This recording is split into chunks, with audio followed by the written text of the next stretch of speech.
Manggil para pihak yang tercantum nama-namanya di dalam sebaran di media sosial tersebut. Hari ini kami akan panggil mereka untuk dimintai keterangan. Yang ketiga, KPI akan memulihkan psikologi korban karena kami yakin setiap orang yang terkena tindakan pelecehan seksual ataupun bullying itu dapat mengalami trauma. Sebar bahwa pelapor pernah melaporkan ke Polsek Gambir, belum pernah ada laporan dan mengakui tidak pernah dia melapor. Baru tadi malam, kalau kejadian memang ada di tahun 2015 tanggal 22 Oktober jam 13.00. Perbuatan itu ada. Itu yang tadi malam setengah 12 malam dilaporkan ke Polres Metro Jakarta Pusat. Itu pun secara kooperatif karena sudah ramai di media sosial. Peristiwa ini semestinya memunculkan keinsafan pada kita bersama bahwa ternyata laki-laki pun bisa menjadi korban kejahatan seksual. Hal ini perlu kita tandaskan. Kenapa? Karena di DPR kan sedang berlangsung penyusunan rancangan undang-undang penghapusan kejahatan seksual.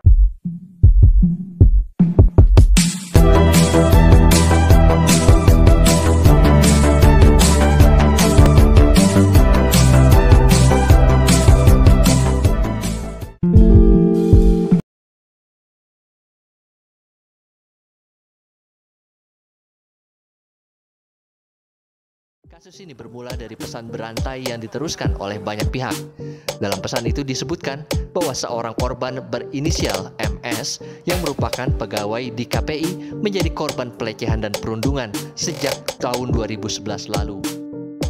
Sejak awal saya kerja di KPI Pusat pada 2011, sudah tak terhitung berapa kali mereka melecehkan, memukul, memaki, dan merundung tanpa bisa saya lawan.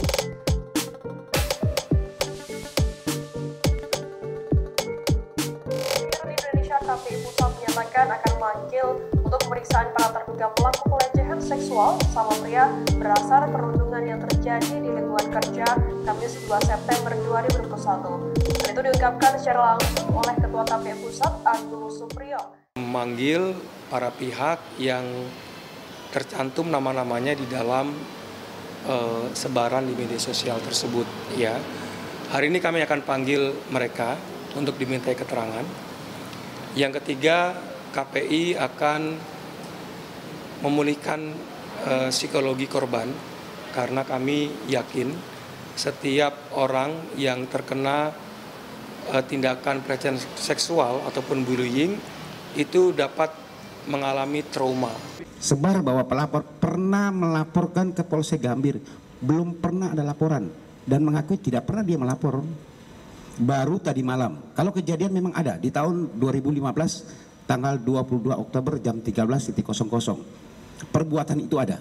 Itu yang tadi malam setengah 12 malam dilaporkan ke Polres Metro Jakarta Pusat.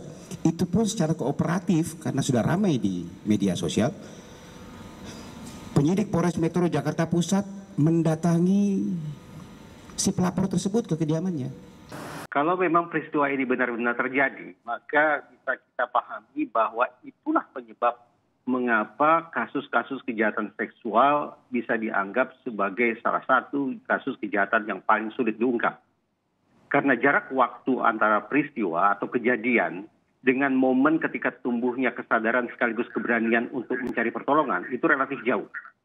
Dalam jarak yang sedemikian jauh, maka kita bisa bayangkan bahwa daya ingat barangkali akan mengalami kekaburan, kemudian juga barang bukti hilang, para saksi juga sudah barangkali tidak lagi berada di tempat kerja yang sama, barangkali para tersangka pelaku juga sudah pindah tempat kerja. Itulah yang kemudian pada akhirnya mempersulit otoritas penegakan hukum untuk melakukan pengungkapan terhadap kasus-kasus kejahatan seksual. Ditambah lagi barangkali sebagaimana yang diviralkan itu, ya. Jadi asumsi saya semata-mata berdasarkan informasi yang diviralkan itu, tampaknya sedikit banyak ada bentuk penanganan yang tidak profesional dari otoritas penegakan hukum. Andaikan informasi itu benar adanya. Bagaimana kasus-kasus kejahatan seksual lainnya, kasus semacam ini atau peristiwa semacam ini andaikan memang terjadi, niscaya berlangsung dalam ruang tertutup. Hanya kalangan-kalangan yang sangat tertentu saja, yang sangat terbatas saja yang mengetahui persis adanya kejadian yang menakutkan sekaligus memilukan dan menyedihkan semacam itu. Itu pula yang pada akhirnya mempersulit terduga korban untuk mencari pertolongan termasuk ke pihak eksternal. Dalam hal ini adalah lembaga penegakan hukum. Karena pihak dari terduga korban sungguh-sungguh sudah kadung merasa helpless, mengalami kehilangan keberdayaan diri, mengalami ketidakpercayaan terhadap dunia, apalagi ketika kemudian berulang kali mencoba mencari pertolongan, justru dikecewakan oleh pihak atau lembaga yang justru semestinya memberikan pertolongan. Sekali lagi, dengan demikian, terduga korban ini mengalami trauma berganda menurut saya. Yang pertama yang disebut sebagai primary victimization. Dia adalah korban dari perundungan atau pelecehan seksual dari para terduga pelaku, kalau memang terjadi. Dan terjadi pula secondary victimization, yaitu bagaimana terduga korban ini justru disakiti, diposisikan kembali menjadi korban oleh otoritas yang semestinya memberikan pertolongan atau perlindungan kepada terduga korban tersebut. Nah, kita bisa bayangkan adanya perasaan atau pengalaman traumatis yang berganda semacam ini akan melipat gandakan kesedihan, ketakutan, bahkan mungkin munculnya penyakit-penyakit atau gangguan secara fisik yang pada akhirnya mempersulit proses pemulihan terduga korban itu sendiri. Dalam psikologi sesungguhnya ada banyak mazhab, ada banyak metode, ada banyak teknik terapi yang bisa dikenakan kepada sebutlah para korban kejahatan seksual, kepada orang-orang yang mengidap stres pasca trauma, gangguan stres pasca trauma, atau juga sampai ke titik depresi. Tergantung pada siapa gerangan yang akan didatangi oleh terduga korban, apakah psikolog atau psikiater yang menggunakan mazhab tertentu atau mazhab lainnya. Itu yang pertama. Yang kedua, namun kalau kita asumsikan bahwa kemudian terduga korban ini mengalami penderitaan atau mengalami sakit yang sifatnya multidimensional, ada keluhan fisik di situ, ada persoalan yang sangat mendalam terkait dengan psikisnya, dan juga mengalami kesulitan untuk melakukan relasi sosial, maka template perlakuannya tahap demi tahap dimulai dari penanganan fisiknya terlebih dahulu. Jadi berbagai macam keluhan fisik itu yang akan coba diintervensi lewat pendekatan medis. Setelah problem fisik itu katakanlah relatif terkendali, masuk ke penanganan aspek psikologisnya. Dan setelah aspek psikologis tertangani, berarti tanda petik sempurna, fisiknya sudah, psikisnya juga sudah, maka yang ketiga adalah bagaimana kemudian para profesional bisa membantu terduga korban mengalami atau menjalani apa yang disebut sebagai intervensi moral eksistensial. Bagaimana agar terduga korban di waktu-waktu yang akan datang tidak lagi terus-menerus memandang dirinya sebagai korban, memandang dirinya sebagai orang yang sudah disakiti, tapi tetap memandang dirinya sebagai sosok yang positif. Karena sekali lagi ini berlangsung di dalam ruangan yang tertutup, maka patut kiranya investigasi diperluas, tidak hanya ke terduga korban yang satu ini, tidak hanya kepada para terduga pelaku sebagaimana yang namanya tercantum di WhatsApp, tapi juga dilakukan investigasi secara lebih menyeluruh. Akan lebih baik lagi kalau kemudian KPI membangun semacam whistleblower system. Jadi kepada siapapun karyawan KPI yang mengetahui ada perbuatan tak senonoh semacam ini, segera mungkin untuk melapor dan dirahasiakan identitasnya.